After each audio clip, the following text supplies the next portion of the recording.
नमस्कार, आप देख रहे हैं हिंदी खबर में। हूं आपके साथ अमित शर्मा। यूपी में आज नया इतिहास रचा जा रहा है। पहली बार यूपी विधानसभा में 24 घंटे तक नॉन स्टॉप बहस चल रही है।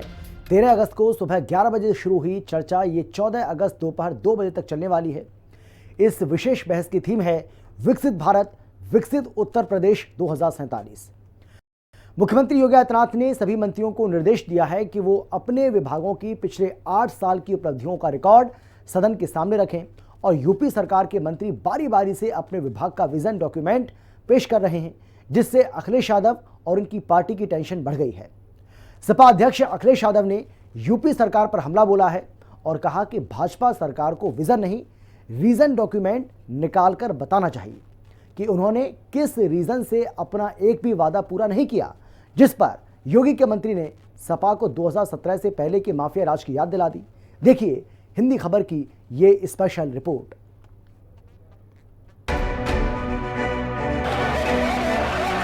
किसी से छुपा नहीं है, परीक्षाएं होती हैं पूरे साल।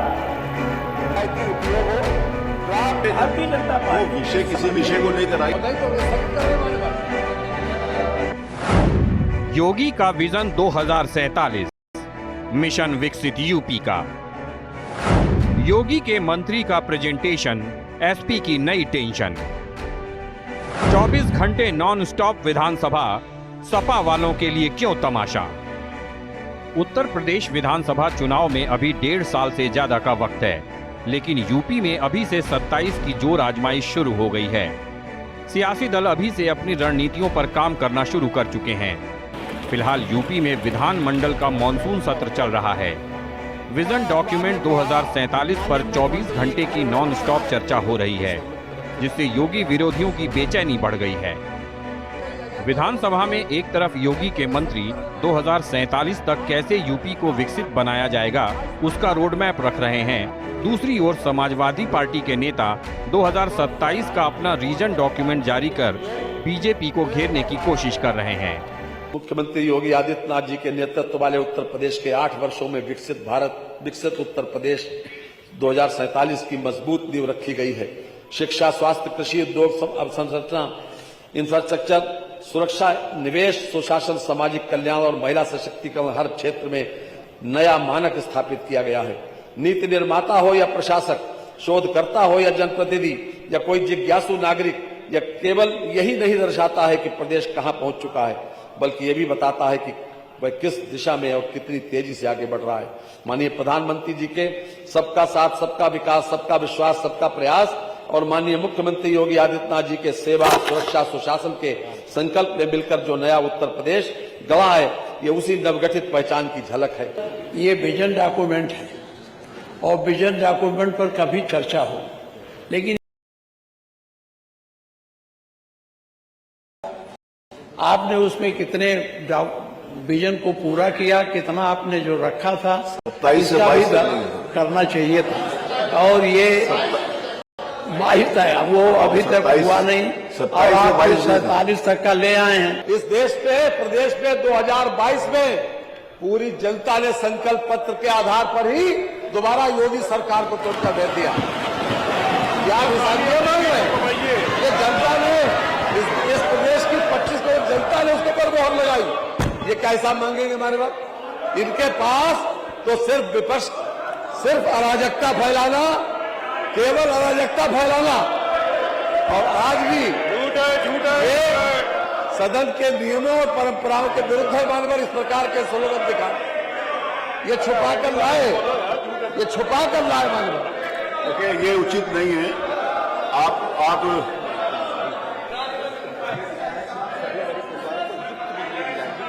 मंत्री जी एक सेकंड, मानवर, देखिए इनका काम सिर्फ अराजकता फैलाना है।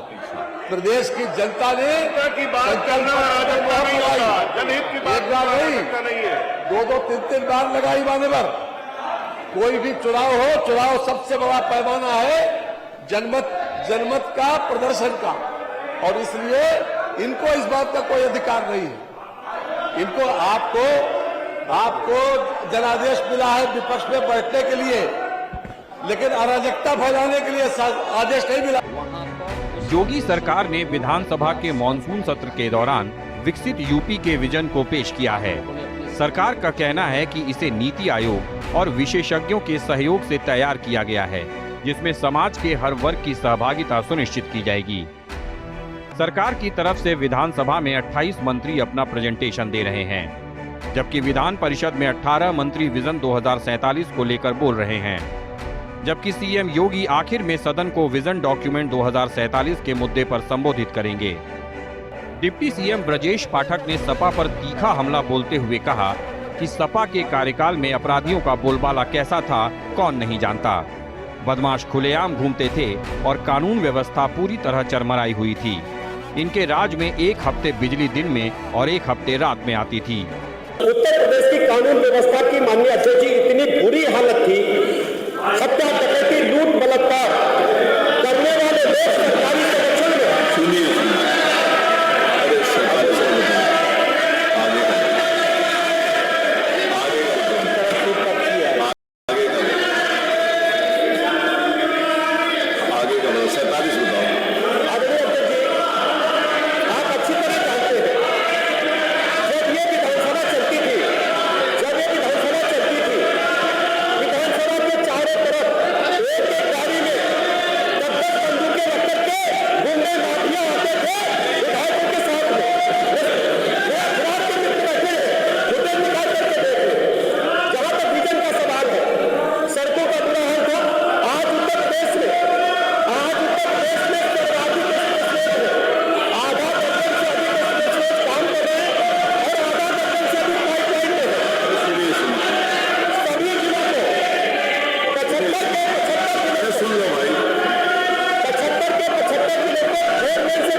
शिवपाल जी ने भी बोला ना ऐसे ऐसे हो रहा तो आप काम करके दिखाया।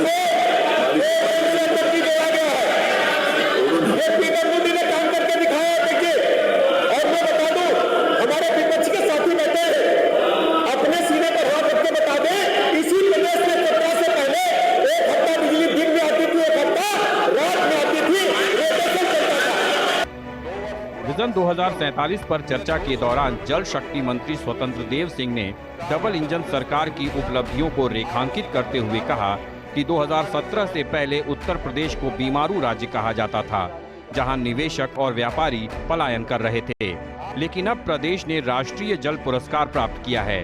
उन्होंने जल शक्ति विभाग की उपलब्धियों का उल्लेख करते हुए बताया कि 76,527 किलोमीटर नहरों के माध्यम से 1 करोड़ 4 लाख हेक्टेयर भूमि को सिंचाई उपलब्ध कराई गई है। साथ ही केन बेतवा लिंक परियोजना शुरू हो चुकी है, जो बुंदेलखंड में सिंचाई के लिए महत्वपूर्ण है। माननीय मुख्यमंत्री आदरणीय योगी जी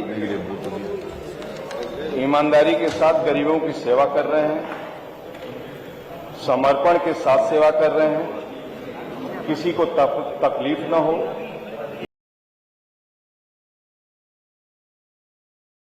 सरकार की मंशा के अनुरूप लोगों के खेतों घरों तक पानी पहुंचे।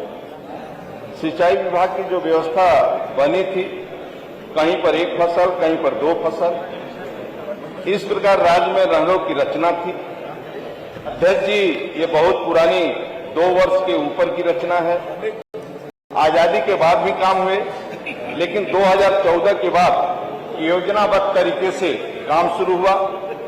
माननीय अध्यक्ष जी, 2017 से डबल इंजन की सरकार आने के बाद 2 वर्ष पुराने सिस्टम ने 200 किलोमीटर प्रति घंटे की स्पीड से कार्य उत्तर प्रदेश में शुरू किया। आज उसी का परिणाम है कि सूखा के समय में पानी का अभाव नहीं रहता। ये कोई विजन नहीं है, ये वोट बैंक को 22 साल का लॉलीपॉप है। पहले 2022 के घोषणा पत्र का हिसाब होना चाहिए था।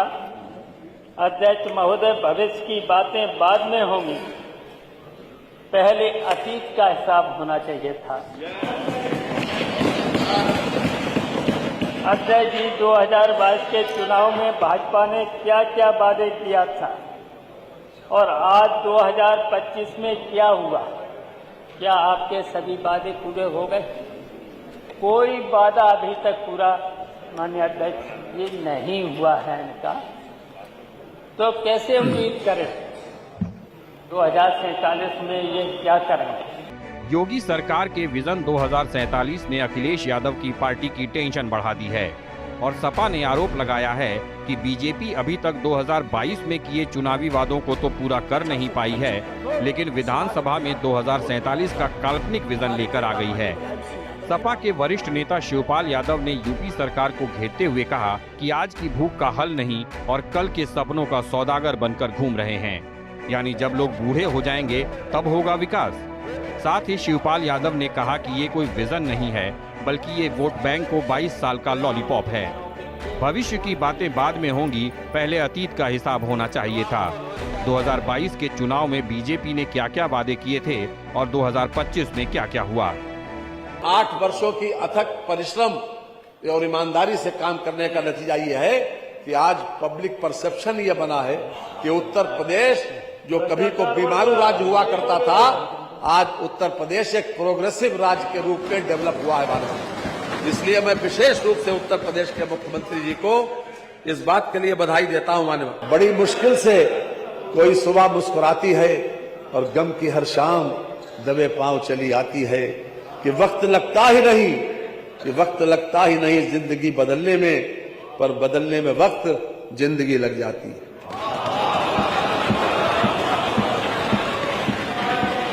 मानवर जितनी भी उपलब्धियां आज हमारे सामने देश और दुनिया में दिखाई पड़ती हैं, उसके पीछे कहीं न कहीं गहरा चिंतन और गहरा मनन होता है। बिना चिंतन, बिना विचार के कोई उपलब्धि होती नहीं। मानवर आज भाजपा सरकार सदन में 2047 का सपना लेकर आई है। वार 2047 यानी जब आज के नौजवान अपने बच्चों को स्कूल छोड़ रहे होंगे, तब सरकार कह रही है हम तब विकास करेंगे। माननीय ये है। और जो मान ले जवान थे वे बूढ़े हो गए, बच्चों के बच्चे हो जाएंगे, वो छोड़ेंगे। और इन्हें 22 सालों में इनके लिए क्या सोचा। आज जो जवान हैं बूढ़े हो जाएंगे और बहुत से लोग तो इसमें से रहेंगे नहीं, खर्च हो जाएंगे, तो उनका क्या लाभ मिला। मैं पूछना चाहता हूँ उनको क्या लाभ मिला। तो ऐसे विजन से क्या लाभ। विजन होना चाहिए ज्यादा से ज्यादा 5 साल का। और आप लोग 2047 का 22 साल, तो बताइए ये विजन है। यूपी विधानसभा में विजन लिखा था कि उत्तर प्रदेश भाजपा सरकार को विजन नहीं रीजन डॉक्यूमेंट निकालकर बताना चाहिए कि उन्होंने किस रीजन से अपना एक भी वादा पूरा नहीं किया।